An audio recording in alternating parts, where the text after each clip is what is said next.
This week's parasha starts off with the death of Sarah. But it's very interesting because the parasha is called Hayeh Sarah, the life of Sarah. So it's a bit of a controversy right at the beginning. The parasha, this segment is called the life of Sarah, when Sarah, actually, we speak about her in the first couple of verses about her death and her burial. So it's very interesting why we say Hayeh Sarah as opposed to we should have said Mot Sarah. Furthermore, the parasha starts off with a couple extra words. Vayiyu Hayeh Sarah me'ah shana ve'esrim shana ve'sheva shanim sheni Hayeh Sarah. We know the Gemara says Rabbi Akiva would be Doresh on the kutzim, on the crowns that we have on the letters Sha'at Nizgetz, which is Shin, an abbreviation of Shin, Ayin, Tet, Nun, Zayin, Gimel, Tzadi. Those letters, there's crowns on them on the Sefer Torah. There's no halakha that we learn from the crowns. But the Gemara says that Rabbi Akiva was able to be Doresh, to learn from just the crowns. Forget about the actual word. Forget about the actual letters. Just the crown on the letters, thousands of halachot. Just from the crowns. Each one. And if it's so deep, why does the Torah actually go out of its way to express that Sarah Imenu lived 100 years and 20 years and 7 years? Just say, in our simple language, she lived for 127 years. 100 years, 20 years, and 7 years. So Rashi, all the Mefarashim touch upon this question. And Rashi answers to teach us if the Torah went out of its way, it's the wisdom of God. If Hashem actually wrote these words, or told Moshe to write these words, each word is a lesson on its own. So explains Rashi, Bat Kuf Kibat Chet Kibat Chaf Lechet. When she was 100, she was like 20. Up until 20, in Shamayim, they don't punish you. So says Rashi, when the Torah says she was 100 years old, what does it mean? It's as if she was like 20 years old. She didn't do any avirot. Not only that, Bat Chav Kibat Zayin, which means Leofi. She was 20, like a 7-year-old, who's beautiful. But the Mefarashim ask, we know in the Torah doesn't appreciate someone who looks handsome. Oh, by the way, she's gorgeous. She's a 10. Black hair, blue eyes, or blonde hair, blue eyes. She's skinny. She's fitted. The Torah doesn't care about that as much. We care about the neshama, the midot. Obviously, the external is important, but the internal is the most important. So why are we explicitly over here? We're explaining Bat Chav Kibat Zayin. She's 20 like 7 Leofi. You ever saw someone 127 years old that was beautiful? Even after Botox. And even after all the surgeries. 127 years old, she's only okay. Not possible. So if that's the case, what's the beauty over here? Rather, we all understand, that the Yofi is not the Yofi that we think. Rather, it's the Yofi, it's the beauty in her midot, in her tmimut. She went and did what Hashem wanted from her. like a 7-year-old does. You have a 5-year-old coming from first grade. He gets his siddur. He tells his parents, I can pray for whatever I want. You know you've been praying for the past 20 years, and not exactly whatever you prayed for happened. But are you going to ruin this spirit of the kid that's 5 years old? You're going to ruin your son's life by telling him not everything you pray for right away will happen? You're not going to. Why? Because it's the first day that he learned it. Let him learn with experience, with life. The same way you had that choice, give him that choice. Give him the time. Give him the experience. Give him the lesson. But says the pasuk after all this, Shnei Hayeh Sarah. Didn't you just tell me in the beginning, Hayeh Sarah is 100 plus 20 plus 7? What are you saying? Shnei Hayeh Sarah. These are the years of hers. We thought that she has other years. Says Rashi, Kulan Shavin Letova. They were all equal. And this is already not understood at all. The Torah is telling us that 127 years of Sarah was all equal. Now let's just, a little intro about Sarah Imenu's life. For 90 years, she didn't have kids. After 90 years, after this, that, hold in mind. 90 years not having kids. Can you imagine today? A woman, she gets married, after 1 year she's expecting. She gets a little depressed. After 1 year she can't have kids. She starts to eat. It's even more depressing. Now she has a belly, and everybody around is asking her, 1 month? She's like, I'm not pregnant. Nah, stop, of course you are. And what I see, she's like, no. The reason why I have this belly is because I'm depressed. Sarah Imenu, she was a greater Nevi'ah than Avraham Avinu. The Pasuk says, Kol asher tomar lecha Sarah, Shema b'kola. Says the Gemara, what does it mean? Shema b'kola. Listen to her voice. Says the Gemara, her voice, she was talking through Ruach HaKodesh. Through Hashem's mouth she was talking. She went to every kever, every rabbi, every sgula. For 90 years, she didn't give up. Not only that, Avraham takes her to Mitzrayim. In Lech Lecha, what happens?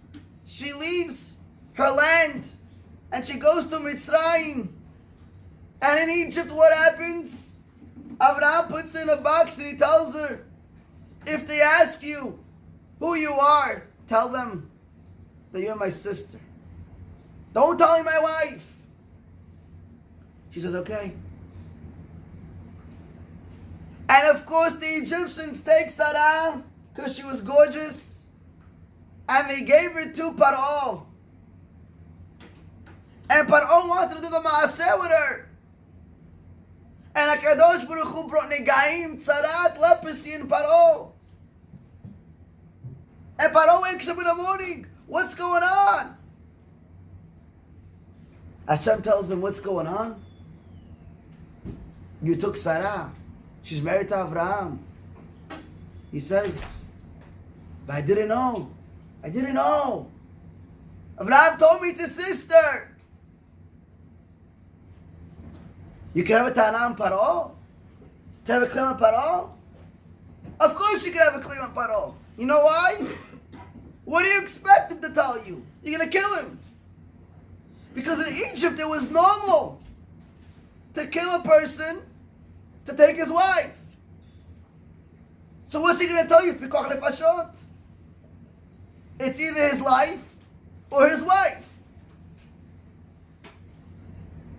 So at the end of the day, Sarah did not go through a sweet life. She didn't get married. Shana Rishonah, she had a baby. Everything was good. She went on a honeymoon. She had to go through converting women, taking women that didn't know anything. Today, it's a little easier. It's hard, but it's easier. Because today, people see all the politics, all the corruption in the world between CNN and Fox News.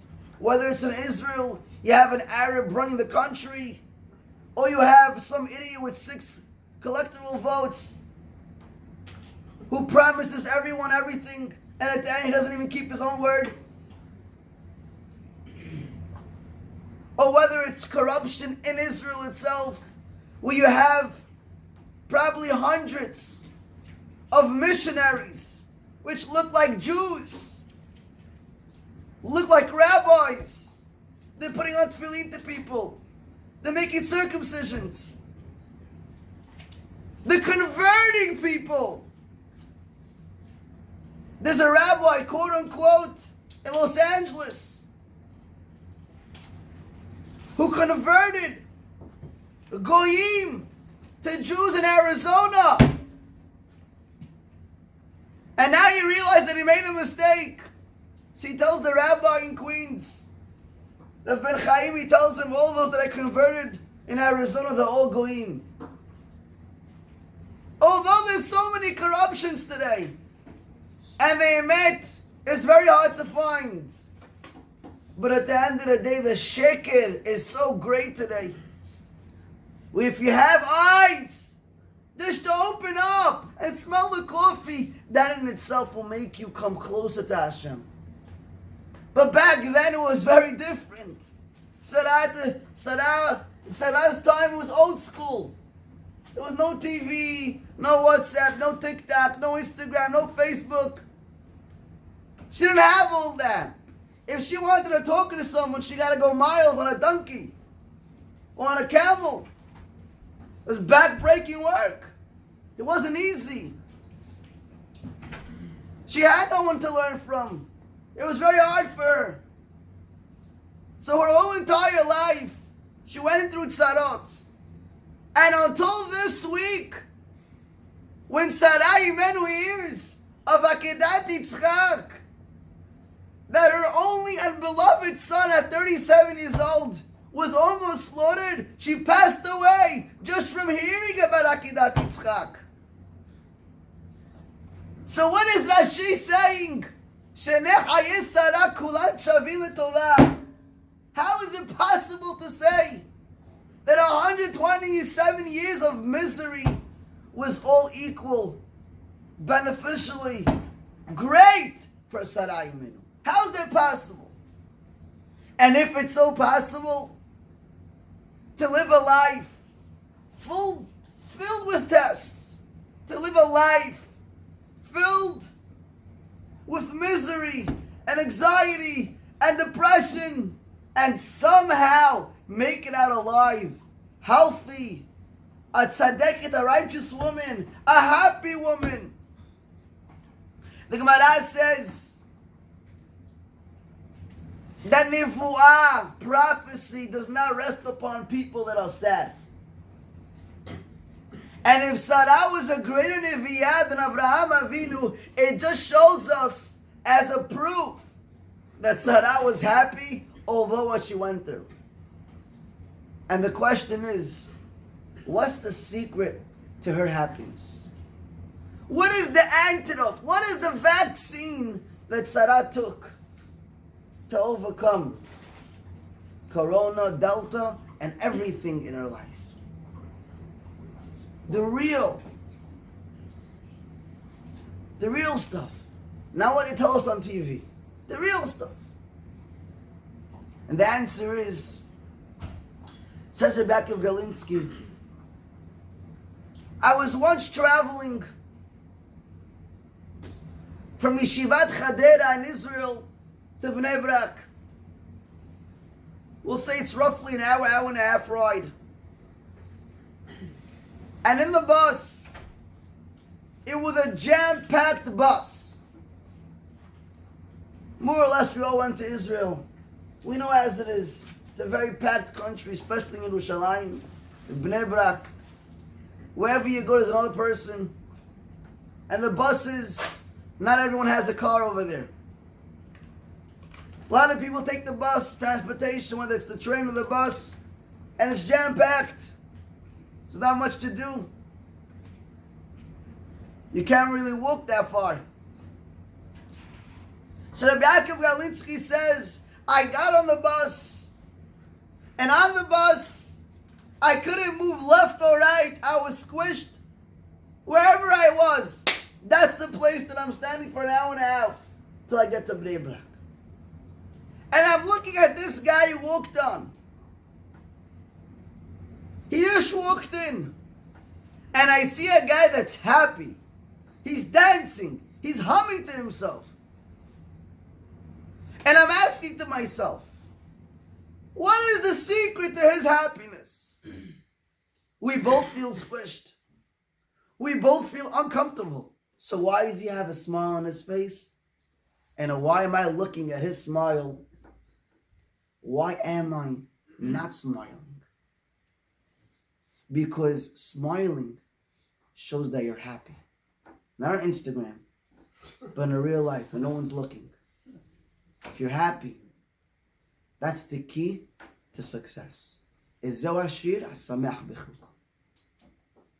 person who's happy is a true rich person.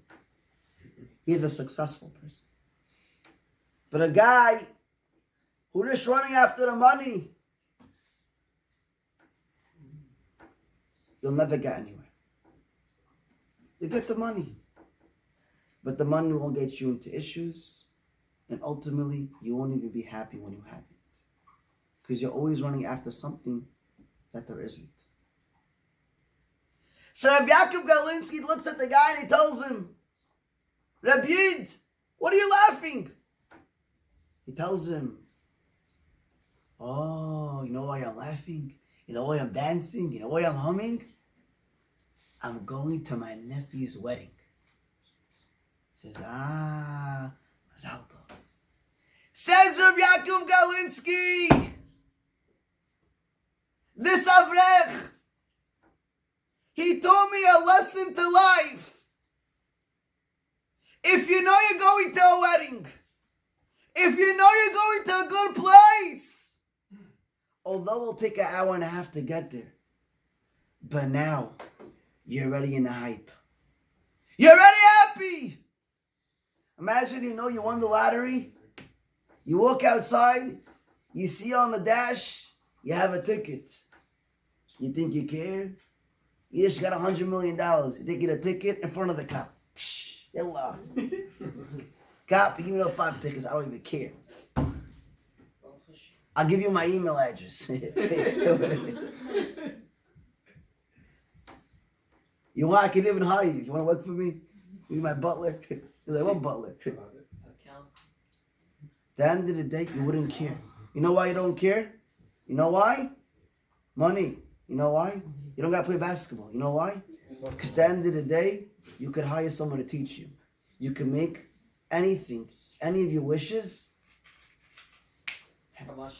Why? Because at the end of the day, you know that what? That you have it. Says Rabbi Yaakov Galinsky. That's why at the end of the day, he was happy. And that's why at the end of the day, Sarai Menu, she was happy.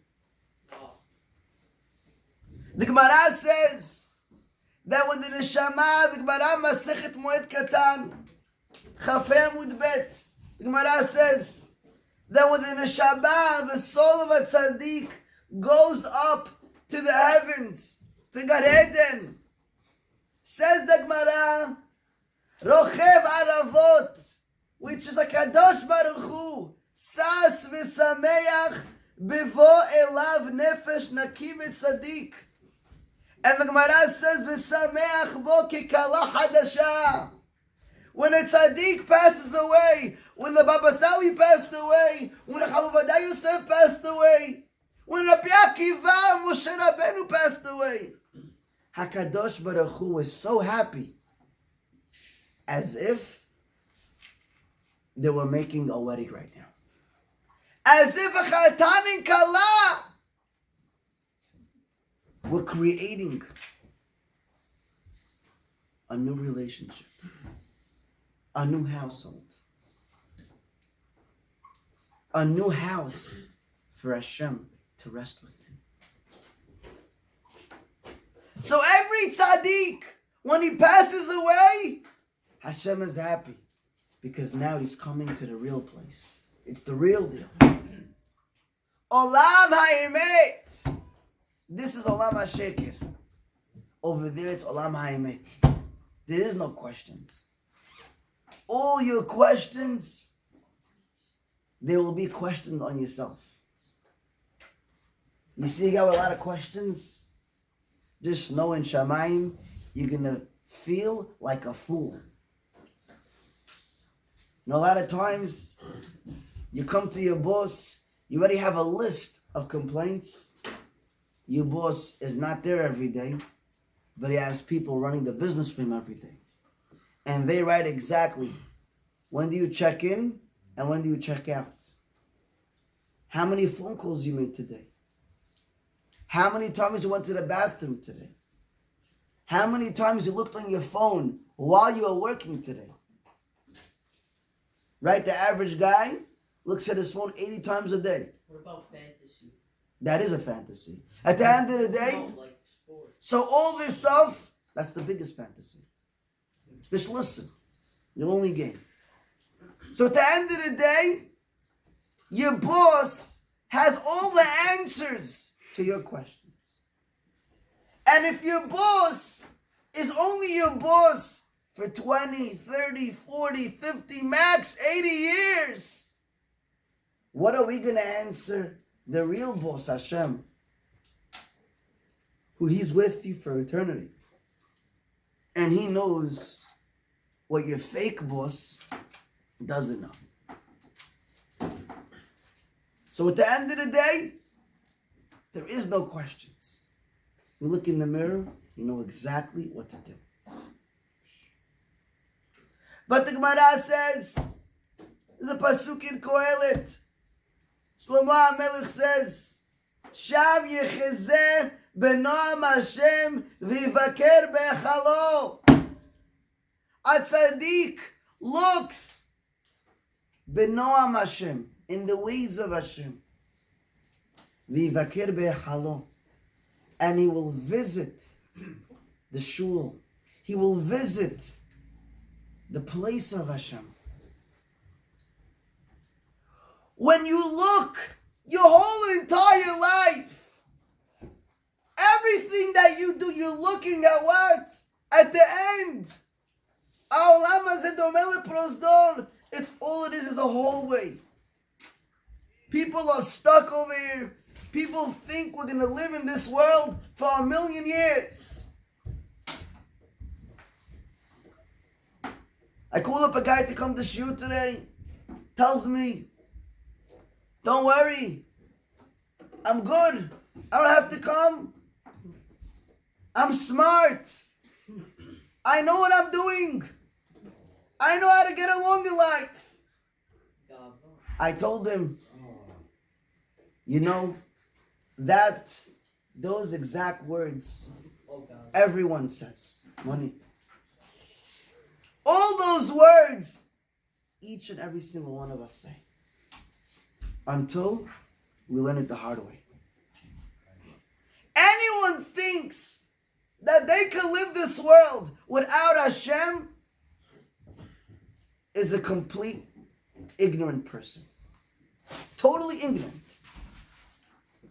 You're a fool if you think you can make it out this world. Overcoming the Yetzer Hara, who's been around there for over 5,000 years. He knows you better than you know yourself. And you think that because one day you came to a Shiur, you're going to overcome him? You're a complete fool. Because the Yetzer Hara comes to the shul with you and you bring your phone with you to everywhere. So he's in the bathrooms with you. In the Gemara, he's with you. He's in your head. Wherever you go, he's with you. He's your chavruta.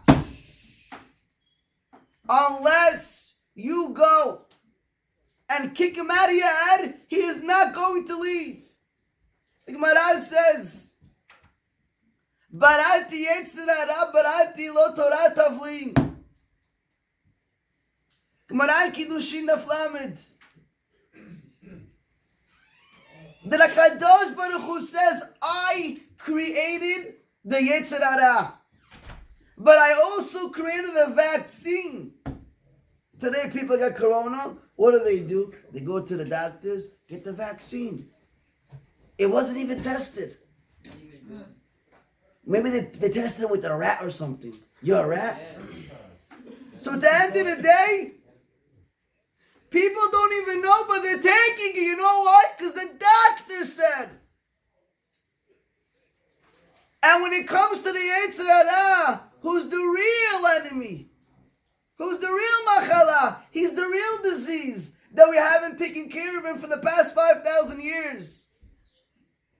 Hashem tells us the only vaccine, not tzedakah, not chesed, not other things.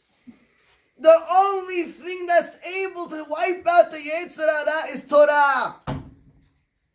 That's the only thing. Now that I'm good. I'm fine. I don't need Torah. The Farshim tell us, even Torah is still not enough. What do I mean by that? Tell us our rabbis, Torah is enough if you learned it today. Every day there's a new Yetzirah. So the Torah that you learned yesterday only helps, so yesterday's Yetzirah. What about today? He's a new guy. Yesterday was Instagram, today is TikTok. It might look the same, but it's different. So at the end of the day, don't think you could outsmart the Yetzirah with the little Torah that you learned. Because even that, I can promise you, he knows that better than you. So the only way is to fight him with the antidote that the real doctor, Hashem, has created before he brought the Machal. The Gemara says in Masechet Ta'anit, Daf Chav Bet, Amud Aleph. It's a very famous Gemara. The Gemara says, Rabbi Beroka, he once was walking in the shuk, in the marketplace, and he met Eliyahu Hanavi. And he asked him, Eliyahu Hanavi. The Gemara says great things about a person who just dreamt about Eliyahu Hanavi. Rabbi Beroka was on a level to see and talk to Eliyahu Hanavi. Gemara Brachot, Ashrei mi shehala ra'oto b'chalom. Praise is the man who saw Eliyahu Hanavi in a dream. Rabbi Beroka saw him face to face. How great Rabbi Beroka was. But says the Gemara, Rabbi Beroka asked Eliyahu Hanavi, what did he ask him? He asked him, Eliyahu Hanavi, tell me, I have one question. Is anybody in this marketplace, anyone, B'nei Ha'olam Haba, is anyone over here the son of the next world? Think about what it means. Is anyone worth it? Is anyone valid? Are you a candidate of the next world? Eliyahu Hanavi scanned the whole shuk and he said, nobody. All of a sudden, two people walked in. Eliyahu Hanavi says, those two people, B'nei Olam Haba.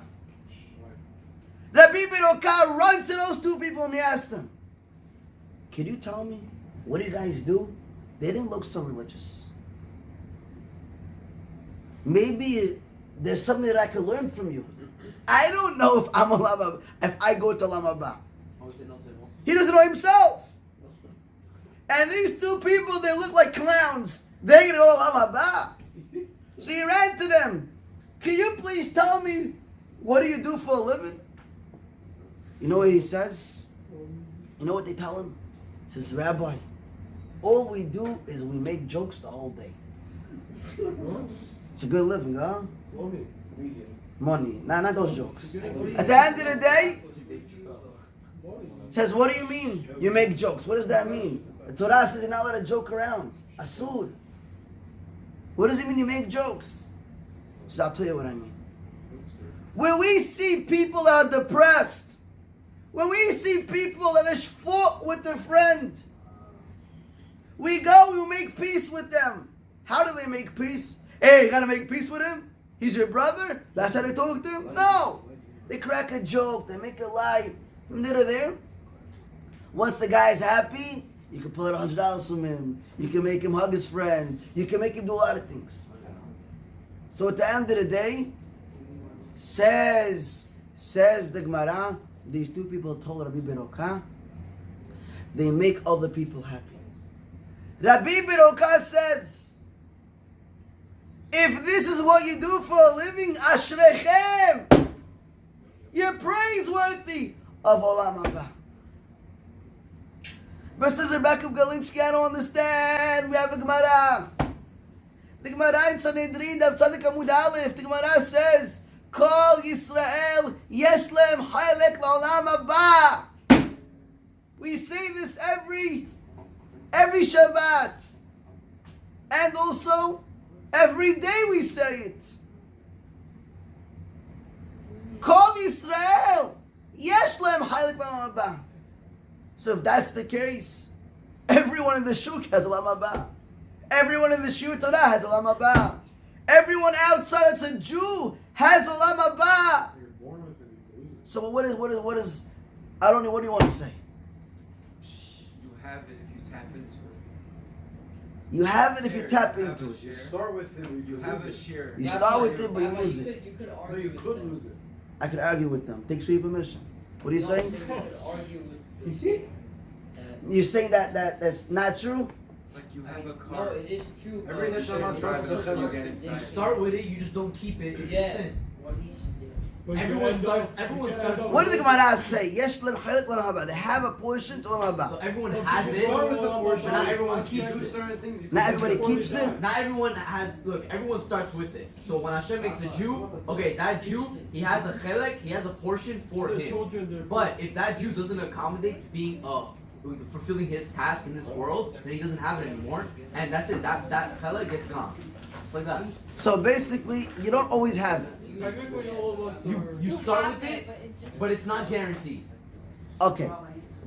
So the Zohar says everybody was born with a portion in Gan Eden and a portion in Gehinnom. Whoa. I knew it. And at the end of the day, Al-Achar Ma'avesrim, they judge you. In Shamayim, they judge you. If you are a good person in this world, so then you go to Gan Eden, you take your chelik. But if not, you take the other portion. But that's something else. We're not talking about that.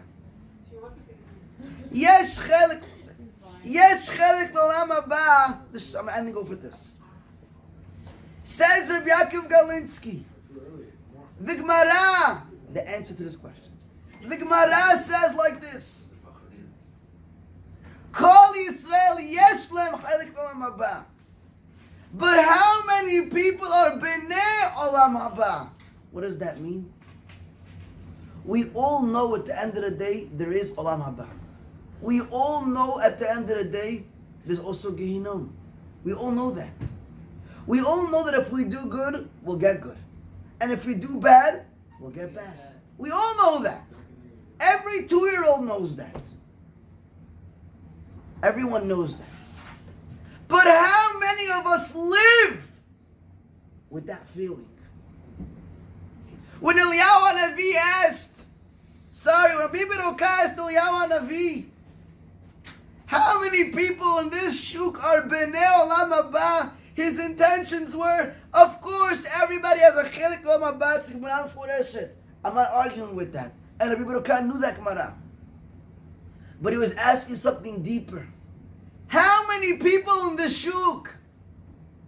And I'm adding, how many people that go to Shiur Torah, or do mitzvot, or keep Shabbat, or kiddush, or tzniut, or whatever it is? How many of us really believe in the musag of Olam Haba? How many of us conduct our life day to day with Olam Haba? That's a high level. And that's why Eliyahu Navi said, nobody here but those two people. Because a person who lives his entire life for someone else to be happy, for someone else to feel good, that's a real guy. That's Olam Haba in this world. What's Olam Haba? So you can learn Torah for the rest of your life? So you can see Hashem? So you can be Gucci? That's Olam Haba. So your wife can wear Louboutins? And she'll have a screw on her hand? That's Olam Haba. A G-Wagon, that's Olam Haba. Some people, that's their Olam Haba. That's their Olam Haba. It's in this world. But at the end of the day, Eliyahu Navi says, a person who lives with that intention, to help others, to make other people happy, to care about their soul, not about their goof, but start with their soul. Give them something that's eternity. You have a Dvar Torah, you sit on the table, you talk about the stock market, Dogecoin, crypto. I put it 10 years ago, I would have been a billionaire, I would have been 50 million, this and that. A guy told me this week, he has a friend, the biggest idiot. Why is he an idiot? He has, let's say, 50,000 coins in Shiva, let's say, okay? And he said like this, he says that what? It's worth, okay, don't correct me because it doesn't make a difference. The point is, he says, he has $250 million worth in coins in the stock market. But what's eating him up? He said in the beginning, he just made an account, he put the code, and guys, one sec. He lost the code. So what happened? He put it inside. He didn't care about anything. Anyhow, it's going to become something so valuable. He didn't even believe in it. 20 years down the road, 20 years down the road, what happens? It's worth $250 million. And now that he's looking at it, he says, let me pull this out. So he goes online to the app. He wants to pull out. They say, what's the code? He forgot his code. Screw it, that's it. No more money. So he worked so hard, all for nothing. And you know what a feeling that is? It's worse than losing money. It's worse than losing money. Because you lost it, that's it, it's done. This is every day you're living with that feeling. You have $250 million in your account and you can't pull out. You know what a feeling that is? It's like you're fasting for a month and someone's eating a burger right in front of your face. And you don't have a penny to buy anything. And you watch it go up and down. That happened also to someone else. So at the end of the day, a person who's living, that he has 250 million mitzvot, and he's going to cash out. He has the code. He knows how to get to Olam Haba. He's not pondering about other things in this world where it's only materialistic and it's only temporary. Luxury. I called up a guy this week. He's going out with a girl. I told him, listen, you think it's real, but let me tell you something.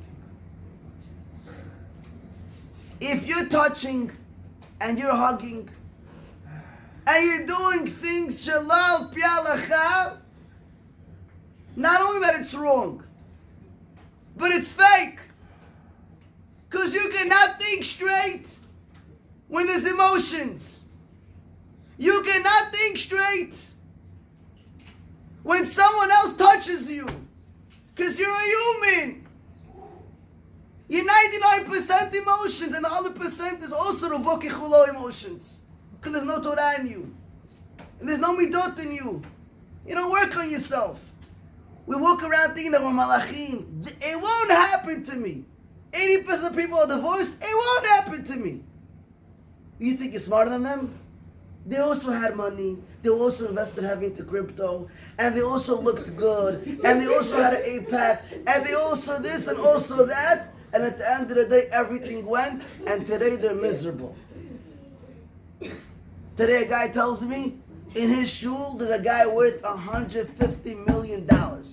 The guy is ugly.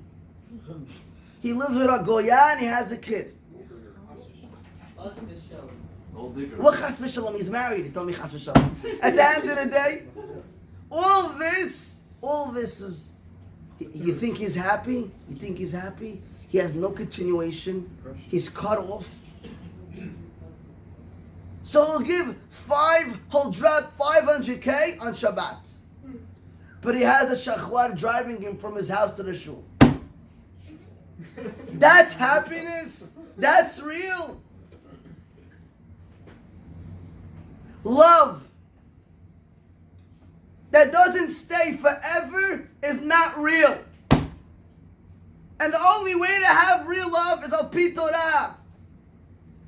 Al pi guidance. That's real love. We see Avraham Avinu and Sarah. 90 years, no kids. He didn't leave her.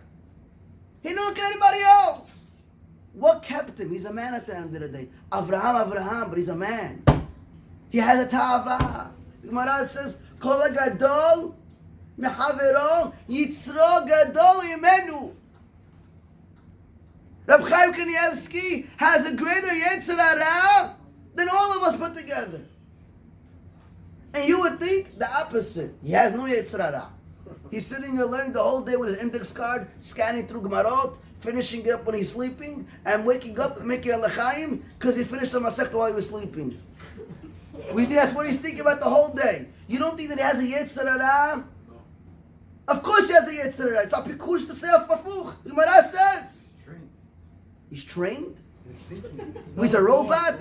He's a man! He's a human! Basar Vadam! Adam Arishon made a mistake. You think Reb Chaim is bigger than him? We're humans! We're humans! I'm going to tell you something even more, Jonathan. Just for you to understand. The Midrash says, all the humans in the world, everyone, are like a monkey to Adam Arishon. And Adam Arishon is like a monkey to HaKadosh Baruch Hu. What does that mean?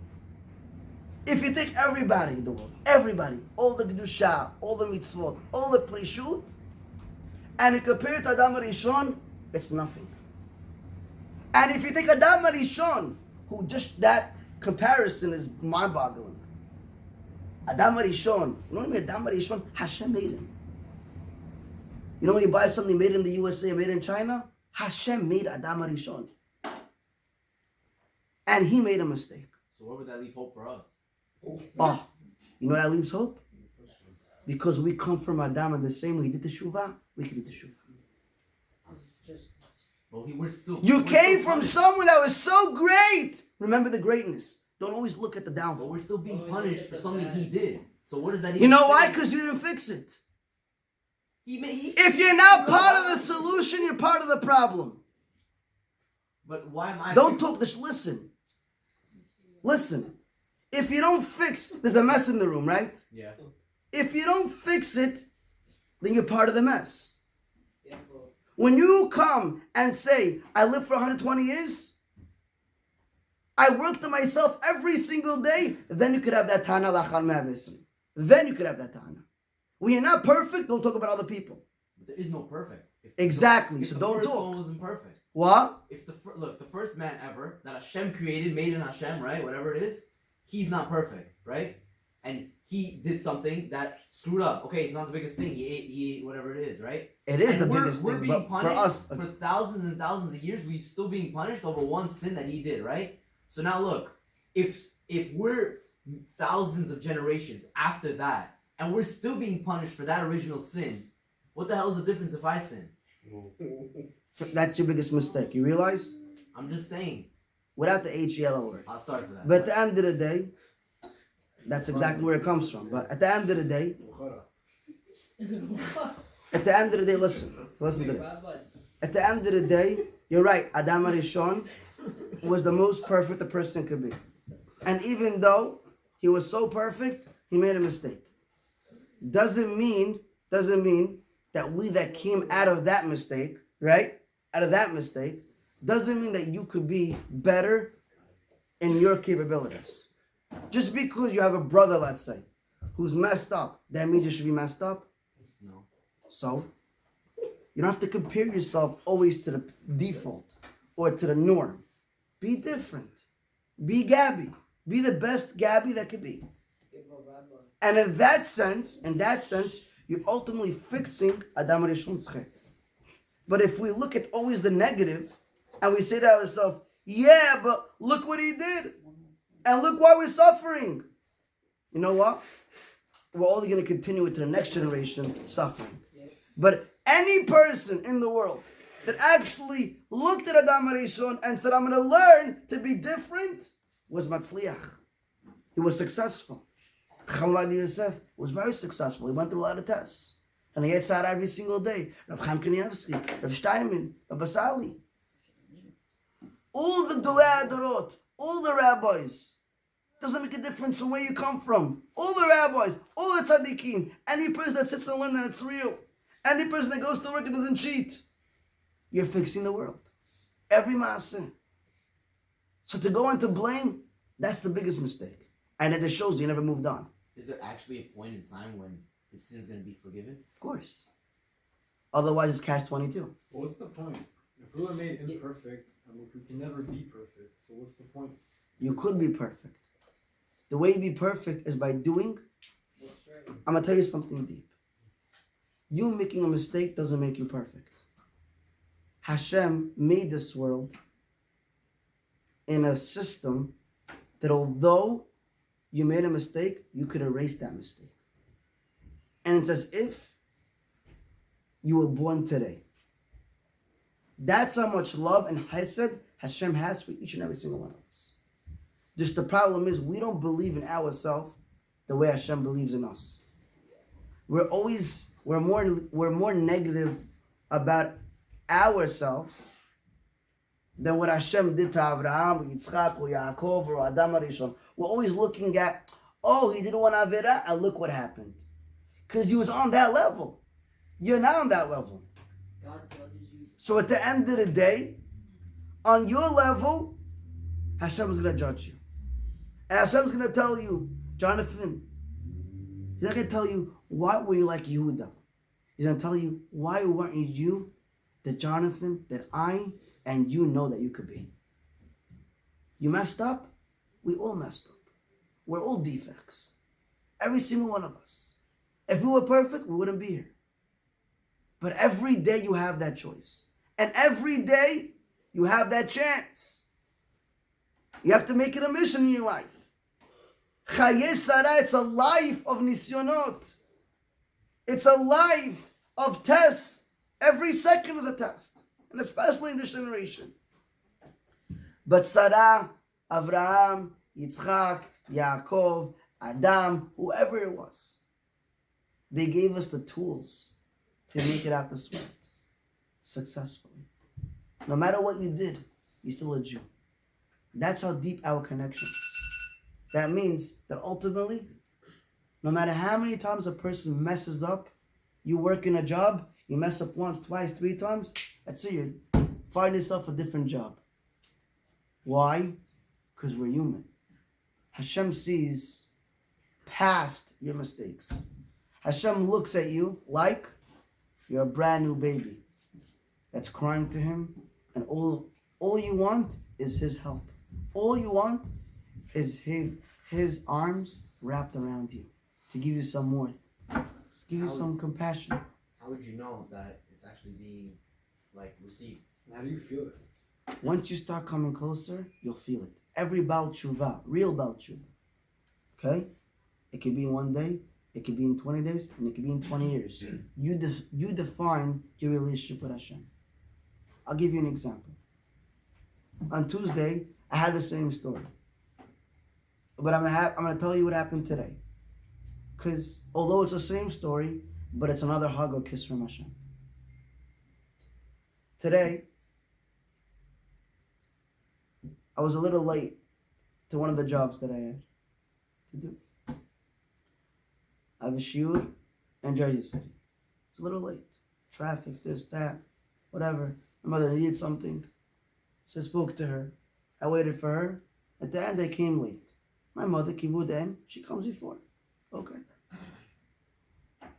Now, I'm driving on the way. I usually say a small tefillah. Hashem, please make it that I have parking next to my job. Okay. Today, I'm driving. And I see from the street, there's no parking. But I tell Hashem, I know they're going to find me parking. As soon as I get closer and closer and closer, I still see there's no parking. But when I get to the opening, okay, it's on the sidewalk, okay, on my right, I'm driving. On my right, there's cars, bumper to bumper, parking, parked cars. When I get to the opening, let's say this is the opening of the job site. Here's the door. There's a parking lot. Not only one, two parking lots right in front of me. Open. Did I know? No. Did I believe? Yes. That's emunah. Is that a hug from Hashem? If that isn't, I don't know what is. At the end of the day, this happens to us when we open up our eyes every day. But you're so used to it that you don't even realize what Hashem has done for you right now and for the past 20 years or 25 years or 30 years that you've been on this planet. Every day when you wake up, there's more than 50,000 people in the world that did not wake up. You know when you feel like I owe Hashem a thank you? When your friend or chas v'shalom, a family member or a relative or something next to you did not wake up. Chas v'shalom, that it should happen. But that's when we start to wake up. A couple of years ago, there was a fire in a guy's house, and a couple of his kids passed away. Do we light on Chanukah? We light candles every Chanukah? Yes. Why does nothing happen? It's a miracle. We light candles every Shabbat. Why does nothing happen? There's kids running all over the place. You know how easy it is to light up a house, especially in New York, when half of it's wood? 2 seconds. 2 seconds. Very good, Meron. Every year it's overpacked. Every year. You could ask every guy that went to Meron, he'll tell you, he can't breathe. He's breathing the other guy's sweat. Sardines. Your sardines over there. I almost fainted. I was in the next to Reb Shimon Bar Yochai's kever, You made it there? and a Rebbe came with his Hasidim, and the Hasidim, you know how they act. They push everybody. Big monsters. And I have my glasses, and my hat. I'm trying to, one hand, make a little room for myself, but then my hat's gonna get smashed, and my glasses will be broken. So I'm like this. It's like a wave. And I was in a wave. My feet weren't touching the ground. And I felt like that's it, I'm done. I'm done. I'm done. But at the end of the day, what happened? Baruch Hashem, a couple minutes later, the guy came and he said, "Guys, someone fainted." And Baruch Hashem, people stopped. But if the guy did not say, if the guy from Atzal did not say that, you know what would have happened? Who knows what would have happened? But at the end of the day, that's chesed. Of course it's chesed. And you're going all the way to Reb Shimon Bar Yochai's kever. Every year, thousands could die. What's 43? Thousands of people could die every day. Every day over there. For the whole week, 2 weeks before and after, people are going. Thousands of people. It's so easy for a tragedy to happen. But every year, Rabbi Shimon protects everyone that comes. And Hashem protects every single day. You know how many times you're driving down Cornell, Ocean Avenue, whatever, and you just missed a person by a second. Especially in Jersey City, this happens every day. You have a high school, public school. These guys walk as if they don't see anyone. Majnun is not the word. People walk. Hit me. I'm going to sue you. Hit me. Unemployment, and he wants to sue. A lawsuit. At the end of the day, it's a miracle. A miracle. You woke up every day. It's a hug and a kiss from Hashem. Wow. And what do we say? How could I feel Hashem? How could you feel Hashem? Open up your eyes. Realize what you have. Self-evaluation. Sit with yourself 5 minutes if you're a real man. 5 minutes a day. Ask yourself. You know what you did today. Was it worth it for Hashem to give you life today? You know exactly what you did today. If you made it out, it's chesed. You say hagomer. Not halacha. But at the end of the day, you should give gratitude to Hashem. Sarah lived with that. Sarah knew at the end of the day, this is Olam Haba. To live with Hashem. That's what Olam Haba is. Rabbi Nachman Breslov writes down, a person is able to live Olam Haba in this world. How? Living with Hashem. Holding hands with Hashem. Thanking Hashem. Talking to Hashem. Rav Shalom Arush says, B'Shem Rabbi Nachman Breslov, if you believe, you talk. If you don't believe, you don't talk. If you believe Hashem, you talk to Him. If you don't believe in Him, you don't talk to Him. You believe you have parents? You talk to them. You don't believe you have parents? Although it's a reality, they do exist. You came from somewhere. It wasn't a Big Bang Theory. It wasn't an explosion. Nothing good comes out of an explosion. You ever saw a monkey come out of an explosion? No.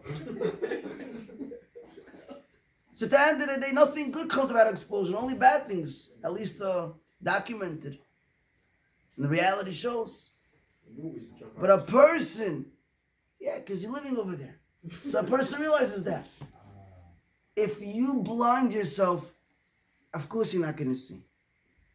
The Chafetz Chaim had to sit with himself over an hour every day, to give himself musar and self-evaluation. The Chafetz Chaim, who a spirit came from Shamayim and testified that in Shamayim they look at him like a Tana Gadol, a great Tana, who lived 2,000 years ago. And all he lived was, it'd be 100 years ago. Chafetz Chaim. Rabbi Chanan Wasserman, who died on Kiddush Hashem. Kiddush Hashem. He came to America. During the Holocaust, he came to America. They tell him, stay, Rabbi, stay here. We'll open up a yeshiva. We'll bring students. We'll support you, buy you a house, a car, everything to stay here. You know what he said? I lived with my Talmidim. If I have to die with them, I'll die with them. I'm not going to leave my students. They're my kids. They're a part of my life. Rabbi Chanan Wasserman, when he would hear his Rebbe, the Chafetz Chaim, doing Cheshbon Nefesh every day in the Chafetz Chaim's attic, all the way on top, he almost fainted. He was shivering. Rabbi Chanan Wasserman, who died on Kiddush Hashem, the Nazis, Yimach Shalom Yizichram, killed him. Hashem Yikom Damam, Yikom Damo. He himself was trembling from the Chafetz Chaim's Cheshbon Nefesh. How much do we have to learn from this? How much do we have to apply? Apply it to our lives.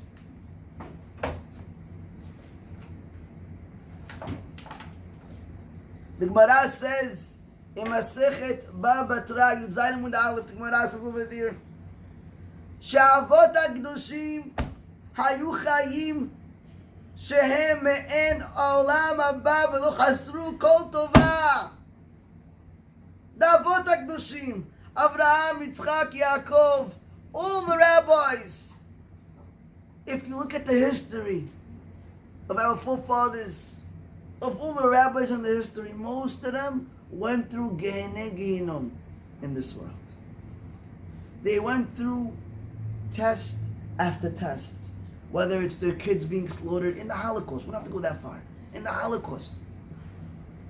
Go to Israel on a random Tuesday. You walk into a shtibel. You hear a guy giving a clap on the bima.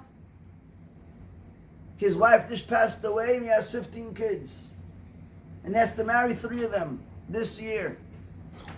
And one's in a coma and the other one is in a wheelchair. These are stories that happen every day in Bnei Brak and Yerushalayim. You hear one, you're like, wow, that's crazy. 5 minutes later, you hear another crazy story. And these are Avrechim, guys that still learn. There's no such thing as becoming great without going through something great in life. You have to give to get. So at the end of the day, how had they lived? The Gemara says, Avot HaKadoshim lived a life of me'en ha'olam haba. As if they were living in olam haba. How is that possible? Throwing Avraham Avinu into a fire is olam haba. Yitzchak with the Pelishtim is olam haba. Yaakov working with Lavan, cheating. Dinah and Yosef. Dinah going with Shem and Chamor. All this is olam haba. But the answer is, we say it every day also. Ki mea shamayim al haaretz. The Avot HaKadoshim, our holy rabbis, our holy forefathers, they lived with an eyesight of looking up. They always looked up, they never looked down. You know what it means to look up? Shlomo HaMelech, the son of David HaMelech, says it in other words. Chacham enav berosho. A wise man, his eyes are in his head. What does that mean? Everybody has eyes in their head. Someone thought that Shlomo HaMelech meant you have eyes on your toes, eyes in the back of your head, eyes in your ears. What does that mean? Chacham enav berosho. It means just like the eyes are on top. It's one of the highest points in a person's body. A person always has to look up to the highest point, which is Hashem. And realize that everything ultimately is from Him. Everything is a test. Everything is just another step to come closer. You're getting there. Slowly, slowly. Rebecca Galinsky says, I once went to collect money for yeshiva in New York. And one of the people that he had to go visit was in Manhattan. So he went to Manhattan and he sees the buildings over there. Each one is taller than the next. 60 floors, 80 floors, 100 floors. Wow. And then you come from Israel. What's the most you have over there? 30 floors? 40 floors?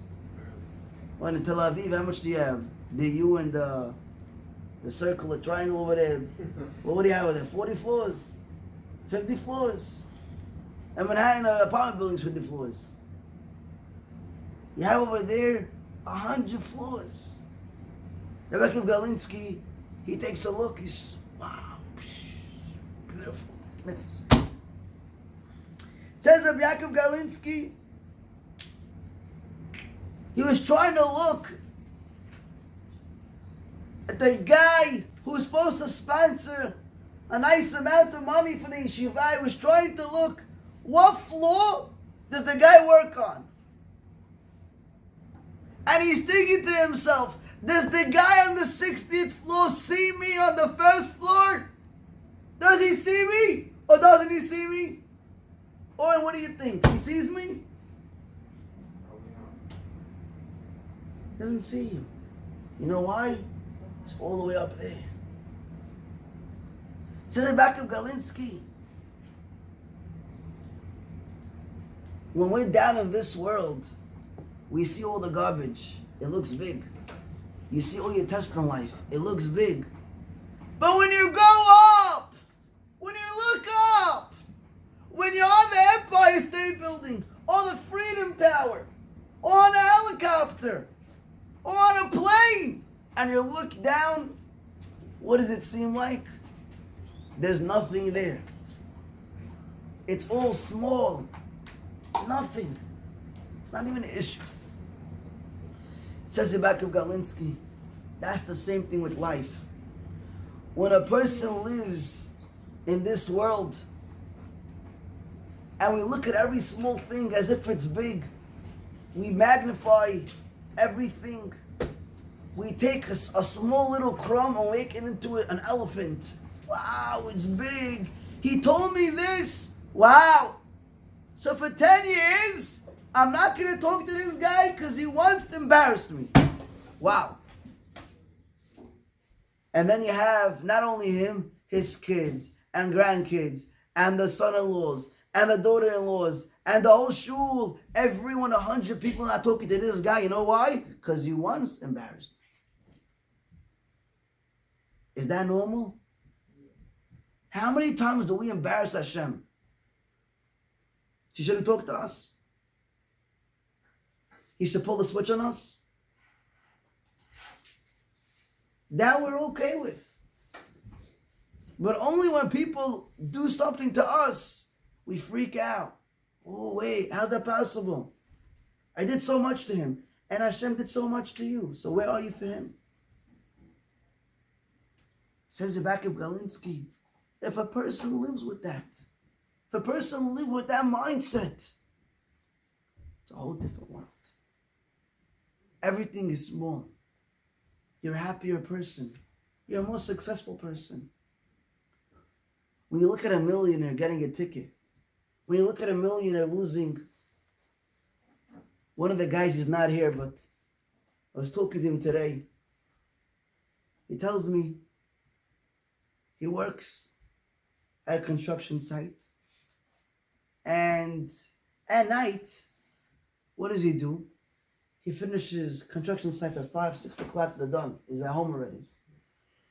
At nights, he drives. He drives to Philly. There's a casino down there. How much does he make a night? He pops 500 or a K. Every night, he takes this guy to the casino, and he makes $500 to $1,000 a night. He says, Rabbi, it's very hard. Don't tell this guy no. I tell him, listen, I don't know about you. No, yes. Listen, this job is not good for you. A, the money that you're getting over there is not so kosher. Money from gambling, not kosher at all. La lacha, could you take it? The guy's going anyhow. He's going to get a driver anyhow. La lacha, okay, you could be the driver. Not a problem. Fi halacha. But hashkafa, use your brains. Why would you want to put yourself in a dirty place? The guy is 50, 60 years old. You're driving him an hour and a half one way, another hour and a half back, and minimum 2 hours, you're going to be there. So we're talking about 5, 6 hours a night you're burning for $1,000.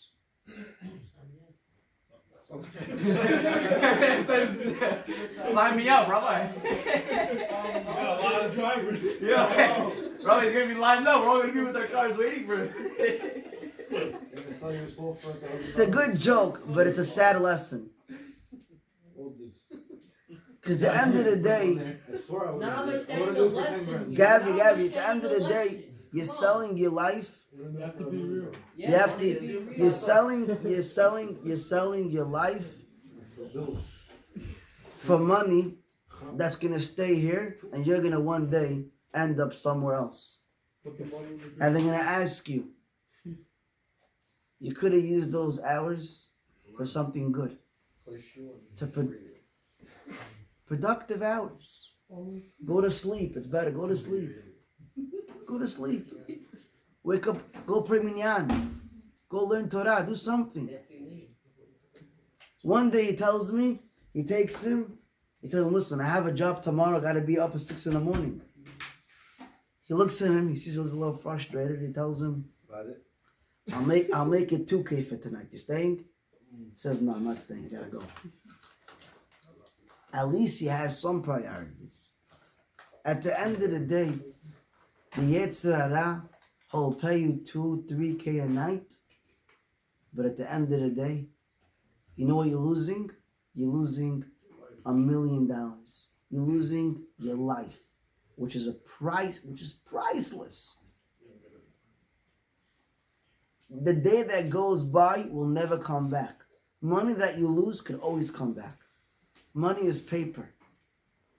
It's something physical. You could lose it, but you could also gain it. Life is a reality.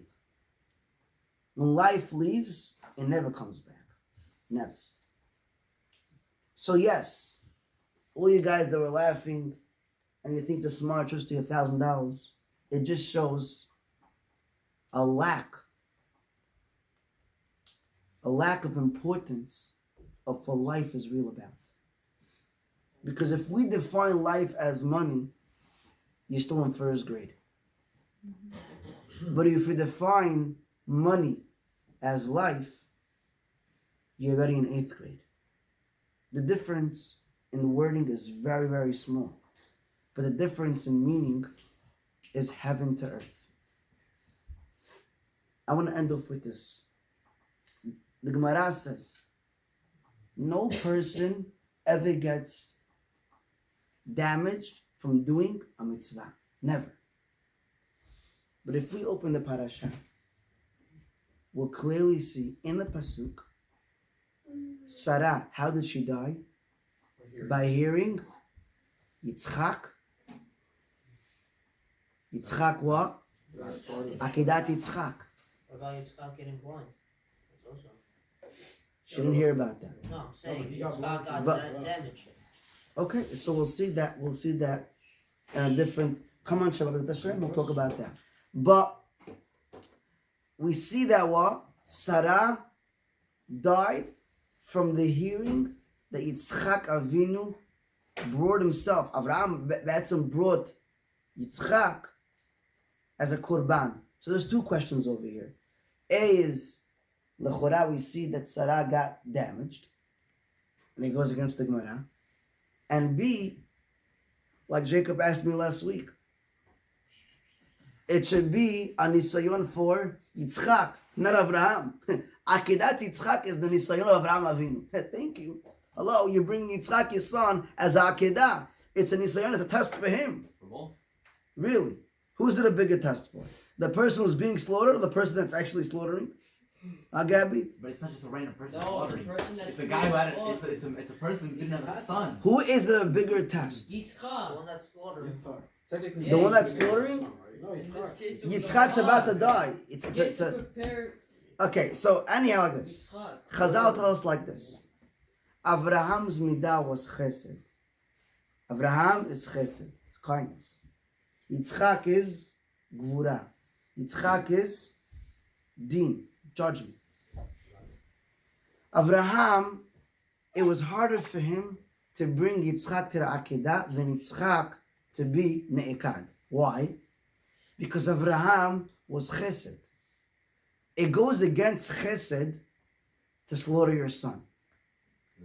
But Yitzchak, who was din, Hashem told him something, it makes no sense, he'll do it. How did Sarah die if we said it's through a mitzvah, you don't get damaged? The answer is she did not get damaged. Why did she die? Because every man and woman that get married, it's to ultimately complete each other. That's why a man and a woman are two opposites. Because if they were the same, you would get nowhere. You want ice cream? I also want ice cream. Want to go here? I also want to go there. It's boring. At the end of the day, you need some action. You need to fix each other. So at the end of the day, I don't mean action in that sense. I mean action, you fix each other. You brush each other up. So at the end of the day, I know I'm talking to a little guys that would drive to casino for $1,000. Anyhow, so at the end of the day, Sarah realized that what? Sarah realized that what? She realized that when Avraham was able to bring Yitzchak to the Akedah, what did he go against? His own nature. When Sarah heard that he went against his nature, Sarah said, I completed my tikkun, and therefore, now I'm willing to die. She chose to die. Doesn't make sense. She chose to die. Actually, was she What? killed herself? So she chose to die. That was the final point of her tikkun. Once you fixed your tikkun in this world, there's no other point to live. She decided her tikkun was She over. died because she was She in not, not show. once she didn't decide. Hashem decides when you're gonna die. The point is, guys, focus on the question. You guys like to ask questions. You don't even realize what the question is. And at the end of the days, we asked, how was it possible that Sarah died from hearing a mitzvah? Why is that her tikkun though? Again, you didn't realize. What did we say? Avraham was chesed. Yitzchak is gvura. Sarah is also gvura. Sarah is also judgment. She's able to throw out Ishmael. It's judgment. Now, Sarah, her tikkun in this world is to fix Avraham the same way Abraham's tikkun to fix Sarah. Avraham was able to fix Sarah, but Sarah did not ultimately fix Yitzchak at this moment. When Akedat Yitzchak happened, Avraham went against his own will. That means that Sarah's impression, Sarah's work on Avraham is completed by Akedat Yitzchak, because he ultimately went against his own nature. So now he's completed. Now that he's completed, she ultimately fixed her tikkun. That's where Hashem took her exactly when she heard Akedat Yitzchak. So she thought Avram's task, Avram's completed, now I can go. Like that? Why didn't Abraham? Else her, she completed what Avraham needed to get. Why didn't Abraham? And therefore, Because again, just because she did her part doesn't mean Avraham is complete else him.